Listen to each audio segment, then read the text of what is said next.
In this video, I'm going to show you how to change up gears smoothly. I'm going to leave changing down gears smoothly and when to change gear for another video.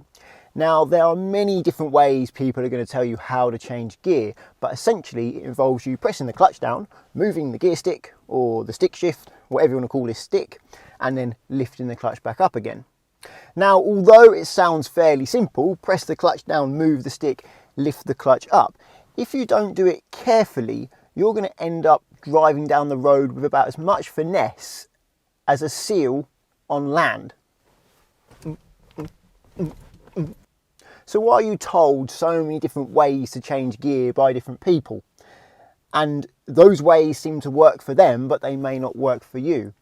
It all comes down to your skill level. If you're very skilled, you can do things in a different way to someone who's not very skilled. Take a professional chef who chops an onion. They can go chop the onion like super fast and only chop the onion. If I try to do that, I'll probably chop more than the onion. So I won't try and do it their way. I will do it more of a... And the same is true when you're learning to drive. When you're learning to drive, you're new at it, so you don't have much skill. You haven't had the hours and hours and hours it takes to develop skill, which is what a skill is. A skill is not something you can buy or someone can give you. A skill can only be practiced. And during your driving lessons, you're not going to get hugely skillful. You're going to get skillful enough to pass a driving test, but you're not going to be a precision driver. So what you have to do is do it in a way that you can handle. How do you make a car smooth when changing gear when you have minimal skill? The question you've got to really ask is what makes the car jerky in the first place? And there's two main culprits, the gas pedal and the clutch pedal. Firstly, the gas pedal. If you accelerate quickly and come off the gas suddenly, the car will jerk you forwards.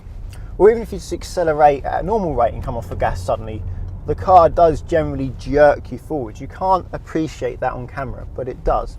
Another thing, if you press the gas and then press the clutch down suddenly and come off the gas at the same time, that makes even more of a jerk forwards.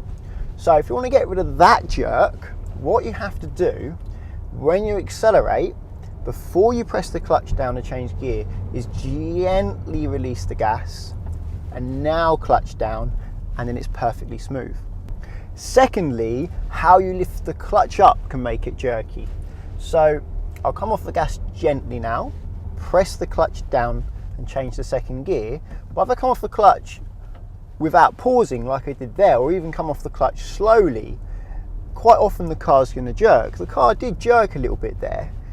You can't see it on camera, but you can feel it. What you need to do to make it smooth is pause on the bite point. So I'm going to do that again. I'm going down into first gear, go slow in first gear. Now I'm going to move away in first gear, gently come off the gas pedal, clutch down, move to second, lift the clutch to the bite point. When I feel the bite point, hold it there for a moment, then gradually come off the clutch and add gas. That time the car didn't jerk at all. One of the skills you're developing when you're learning to drive is finding the bite point. When you're changing gear, you'll know you're at the bite point because the engine tone will change. The engine tone will go up or down. And also the car will start to slow down a little bit when you're at the bite point as well, which is a good sign you're there. I'll give you an example now. I'm going to press the clutch down and try and bring the clutch up to the bite point. So as I lift it slowly, I can feel the bite point now as the car is slowing down a little bit, but also it's going slightly higher in pitch. It's gone up in pitch ever so slightly, and the revs went up a little bit too. That's how I knew I was at the bite point. Can't hear it on camera because it's very subtle. You can also feel it through the car. You can feel the vibration through the seat, the steering wheel, the clutch foot sometimes. Slight vibration there just as you touch the bite point. And that method will work. It will allow you to change gear quite smoothly, even with minimal skill. The only problem with that method is you probably will slow down quite a bit during each gear change, but that's not a problem when you're starting out. Don't worry about that. You're trying to learn how to do something. You need that time to get that muscle memory of using each pedal and the gear stick, how you should, when you should. As your skill improves, you will get quicker at doing that. And as it's a skill, It will take practice and some time and perseverance from you to get better at it and to get quicker at it. Once you start to get a bit more confident and feel you're ready to move on to the next stage, there is another method which is similar but quite a bit harder. And the good thing about this method is you don't slow down at all, or barely at all. And it's as smooth as chamomile tea, which incidentally is my favourite tea, and everyone seems to think I'm a bit weird for liking it. Do you like chamomile tea? To change gear smoothly without slowing down, you can't come off the gas completely because you will slow down. So you have to come off the gas enough that you're not slowing down, but you're no longer speeding up. You've got to maintain your speed before you change gear. Once you maintain your speed, then you clutch down and off the gas together before you move the gear stick. It can be very hard for learners to do this because normally when a new driver tries to reduce the gas enough so they stay at a steady speed, they end up coming off the gas completely and slowing down anyway. Here's an example. So I'm going to move away in first gear and go to second gear soon. When my revs reach about 2000, I'll reduce the gas enough so they're staying at 2000, then clutch down and off the gas together, completely seamless, didn't feel that at all, and I can move the gear stick and carry on to the next stage of my gear change, which I'll explain now.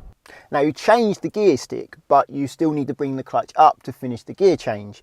And to avoid slowing down when you bring the clutch up, what you must do is lift the clutch until you feel the bite point. And the moment you feel the bite point, add a small amount of gas. Hold the clutch for a couple of seconds as you're holding the gas. The car will continue to accelerate, and then you can come completely off the clutch after a couple of seconds. The tricky thing here is both holding the clutch at the bite point, which by now you would have practiced on the first method, so you'd be getting quite good at that.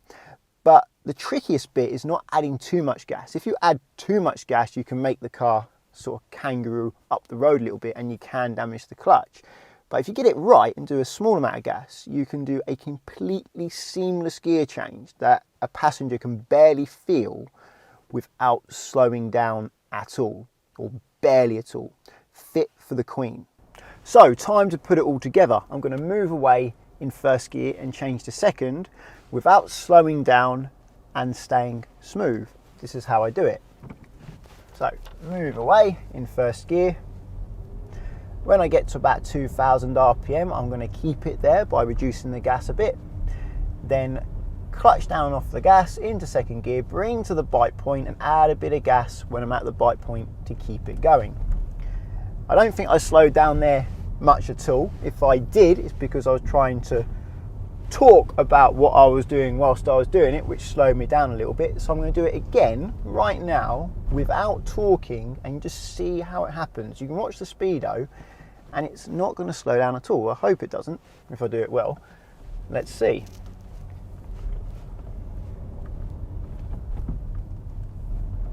There we go. I think that got to about 11, stayed at 11, no jerk, and then I continued accelerating again. You notice how quick I did it. You're not going to be able to do that until you're experienced. Don't worry if you slow down a little bit when you're learning. And don't worry about your driving test. If you slow down a little bit each gear change, it's absolutely fine. So long as you don't slow down dramatically and start to cause problems for other road users every time you change gear, you'll still pass if you're safe and legal. Now I tend to get a lot of comments saying if you hold the clutch on the bite point, it will wear the clutch out. That's not totally true. Holding the clutch on the bite point for a short period of time is what the clutch is designed to do, and it won't wear out any quicker than normal, simply because the clutch doesn't really wear until it gets to 200 degrees Celsius. And to do that, you have to hold it for a very, very long time and give it lots of time to heat up, or give too many revs, then you will overheat the clutch. But something I will say is that if you get into the habit of changing gear really jerky because you think you're trying to save your clutch, you're going to be putting a lot more strain on your gearbox, your differential, your CV joints, and your clutch as well, because your clutch has a spring-loaded mechanism inside the friction plate which takes the shock when you lift the clutch up too quickly and don't pause on the bite point. Now that can get worn, and when that wears, when you're in neutral with your clutch up, your clutch will make this sound, which is really quite annoying. And also you can even get a little bit of clutch judder. So when you lift the clutch up to the bike point to move away, the car can go as you move away a little bit, and there's not a lot you can do about that apart from adding more gas to try and prevent it, which will burn your clutch a little bit more quickly. And in fact, in all the learner cars I've had, and all the clutches have changed, they've never worn out. My clutches have never actually worn out. They've always got to that stage where you get a bit of clutch judder or that ticking sound I told you about long before they're worn, because learners use them and learners are harsh with them. They stall a lot, they bang into the bike point or drop the clutch by accident, which causes more damage, as I say, than just using the bike point as it's designed to.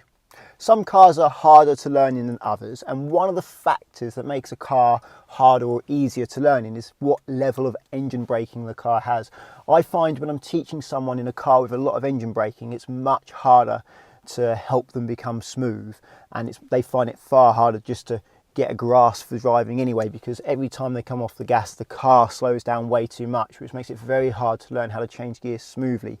I tend to find diesels have more engine braking than petrols. Petrols, when you come off the gas, they tend to start to slow down a little bit and they give you a little bit of time to push the clutch down, change gear and bring the clutch back up again, whereas diesels, you come off the gas, particularly in first, it really does slow down almost like you're touching the brake.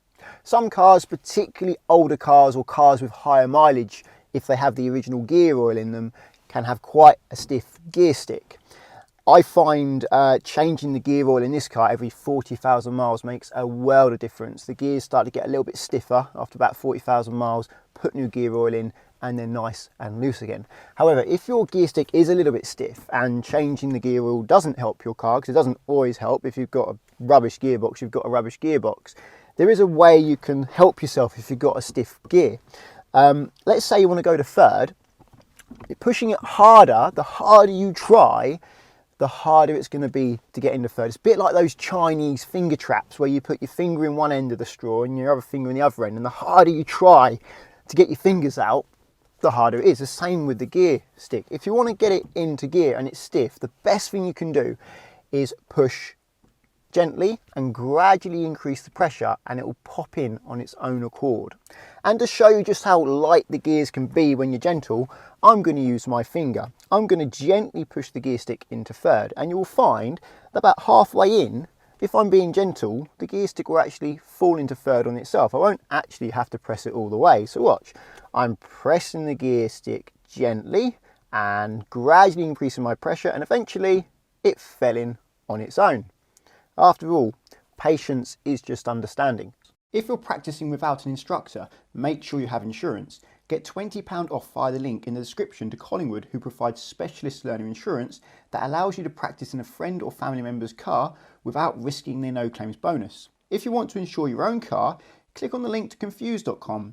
I have found that they have the widest selection of cheap insurers for young drivers. I hope you found that helpful. If you did, give me a thumbs up and subscribe to get my future videos. Until the next one, cheerio. When you're in neutral with your clutch up, your clutch will make this sound, which is really quite annoying. And also you can even get a little bit of clutch judder. So when you lift the clutch up to the bike point to move away, the car can go as you move away a little bit. And there's not a lot you can do about that apart from adding more gas to try and prevent it, which will burn your clutch a little bit more quickly.